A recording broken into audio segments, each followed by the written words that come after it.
Two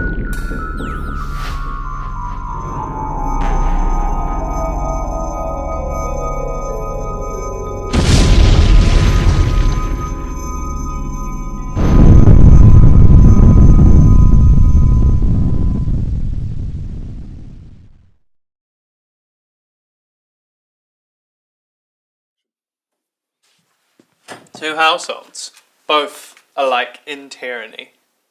Somewhere near here is where we lay our scene. From generations' grudges break to new mutiny, thousands of gangs make hands bloody and unclean. From the fatal postcodes of these two foes, people with kitchen knives play the butcher and take countless lives. This is a fraction of what breeds a more sickening hate and strife. Yesterday, your mother was too proud to tell your teachers that your father traded in your homework for his hand. And so you feel safe under the shelter of a blade. The streets were silent in comparison to your mother's screams. With a knife you had control, like it wasn't all your fault. With a knife you could stop him from touching you when you weren't in the mood. Maybe you didn't plan this. Or a friend of a friend had beef, so you took it upon yourself to carve it. Or maybe you grew up on the streets and had a sixth sense for deceit. This spans wider than stop and search. This is anger management and foster systems. This runs deeper than your situation. In the name of justice, we will damp the flames, but love will not fix it. But it can teach you how to stop the fire in the first place. Help you rebuild this house. And let you leave the knife in the kitchen drawer. Liam, no. It's okay. Don't go to sleep. We can get you to a hospital. Don't worry. Just stay with me. Hello, ambulance service, please. Yes, we're on Whitworth Road. My friend, he's just been stabbed. Okay. Liam. A plague! Both our houses! What's done cannot be undone. And all our yesterdays lead the path to a dusty death. My name's Marcus. My mum's a nurse and my dad's a surgeon. People don't think I know that life because of them. But money doesn't mean a perfect marriage. Money didn't stop my nan from dying. Money doesn't stop the late night thoughts or the sadness. The less I cared, the more I went along with the wrong people. And now I finally have a good distraction. And besides, I'm in too deep to leave now. At least he can't chat about my dead mates no more.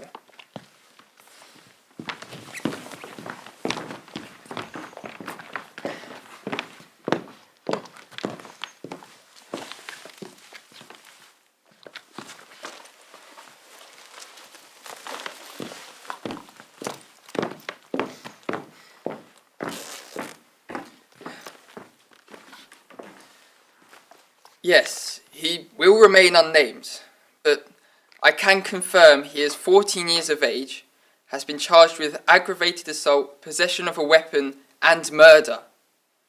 There is also an underage witness whose statement has been shared with the police. The parents of the victim, Mr. and Mrs. Williams, would like to give thanks to the public for all their support. I will now read a message on behalf of Chief Constable Maya Andrews. We are deeply grieved by the loss of a young boy whose life was taken in yet another incident involving the use of a knife. Though we are grateful for the respectful reporting of a variety of media outlets, we want to let the public know that the police in this locality is doing everything they can to resolve this case and assist in giving the family a sense of normal. I would like to remind all of you who are watching that carrying a weapon is a criminal offence, and if you are arrested for assaulting an individual with said weapon, you will likely be asked to serve a sentence, even if you are underage. There will be a knife amnesty commencing today, Friday the 17th of May 2019, until Friday the 31st of May 2019. Any and all blades or objects with a sharpened point may be dropped into any large bins outside the police stations in our locality, without the possibility of prosecution. We thank you again for your ongoing support. No further questions.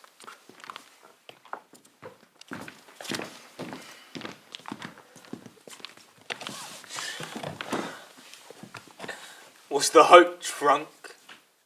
A few months ago, the police came to our school and Said we can make our community better and we didn't have to turn to the streets.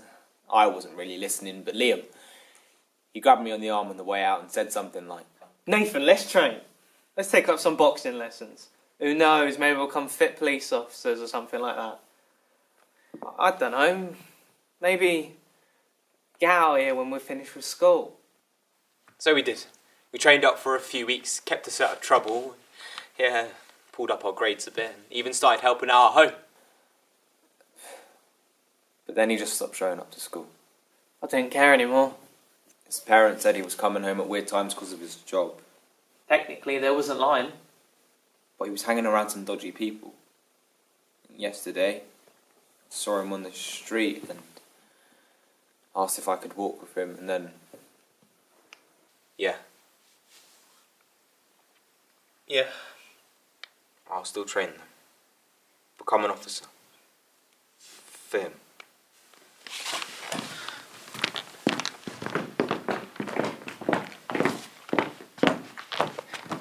Employment and credentials before you begin. Dr. Steph Black. I'm a school counsellor, PhD in health and social care.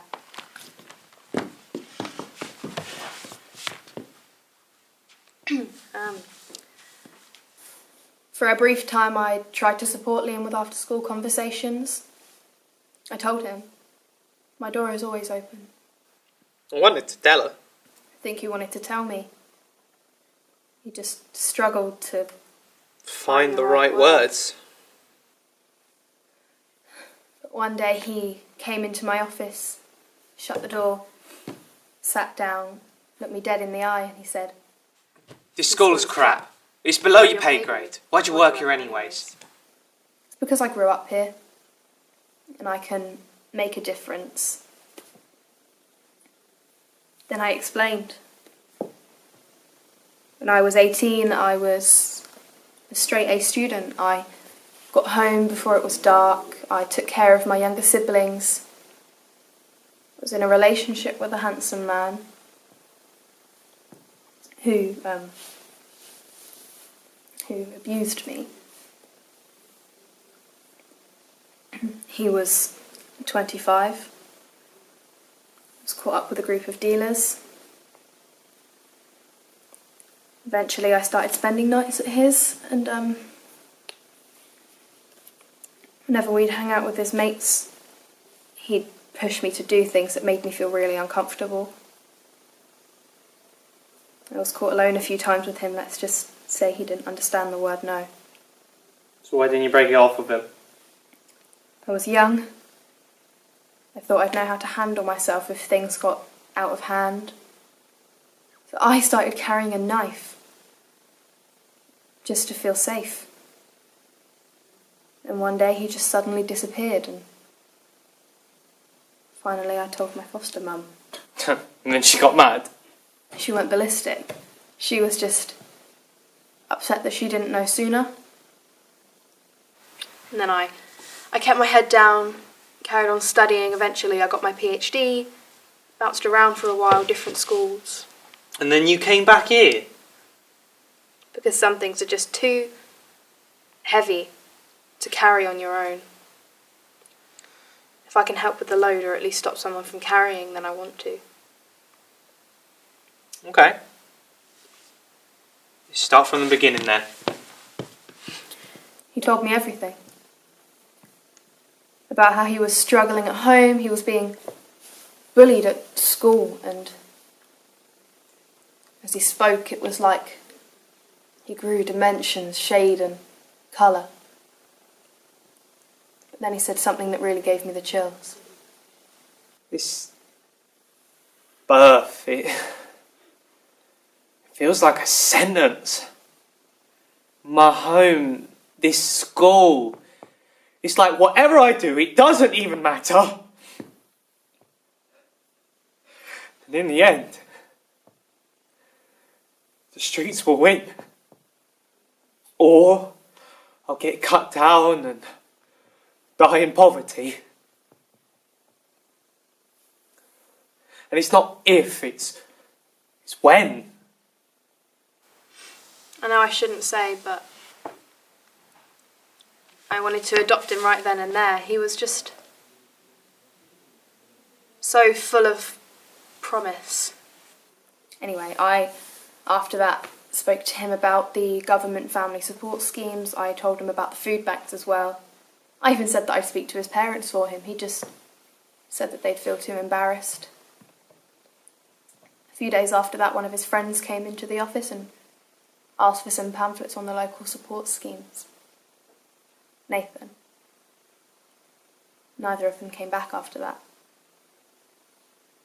I should write to the families. It's a shame, really.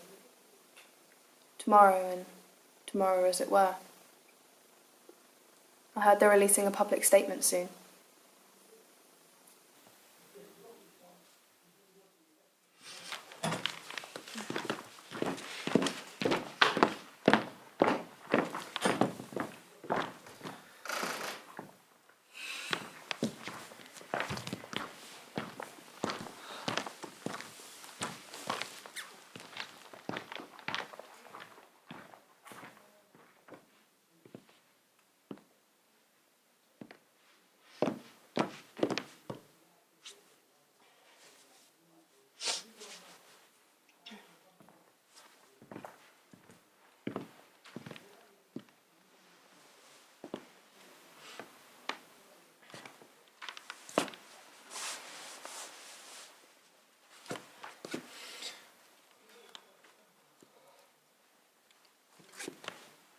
Are you sure you want to look?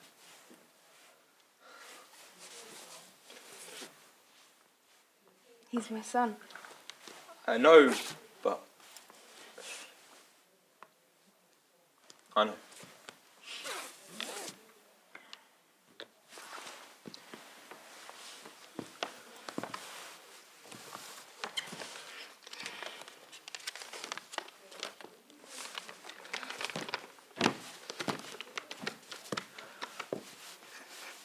Both Ruth and myself struggle to come to terms with the death of our son Liam.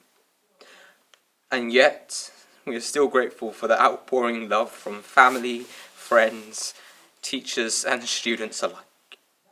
We are aware that this particular case has caught the eyes of many, and thousands upon thousands are watching this corner of the UK.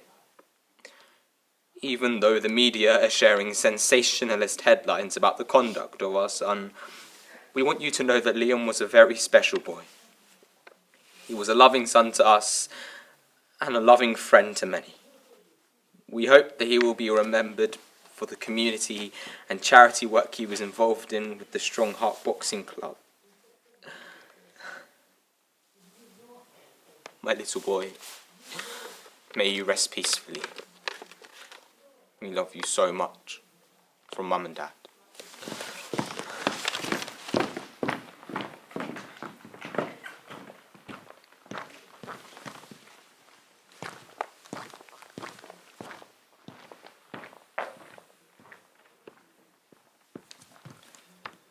After serving his sentence, the boy who stabbed me will end up in and out of the prison system.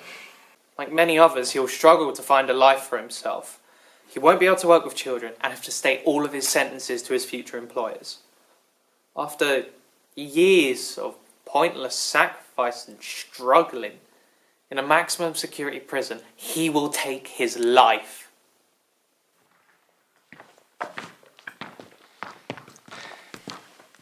If I'd have gone to the counsellor's office, I would have got the therapy I needed, stayed sober, gone to law school, met my wife, had a daughter, but I didn't.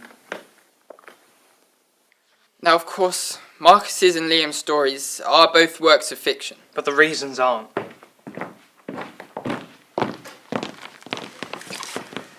It's more than just protection. And more than anger.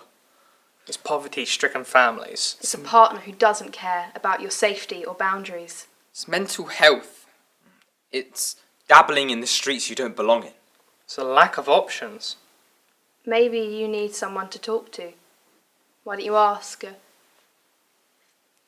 school counsellor, family member, friend, foster carer? It's okay to ask for help about home life, peer groups, safety, relationships. Even when it hurts. Especially when it hurts.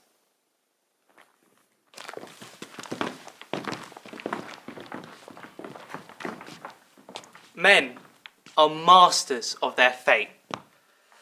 The fault, dear humans, is not in our stars, but in ourselves, as we are the underlings.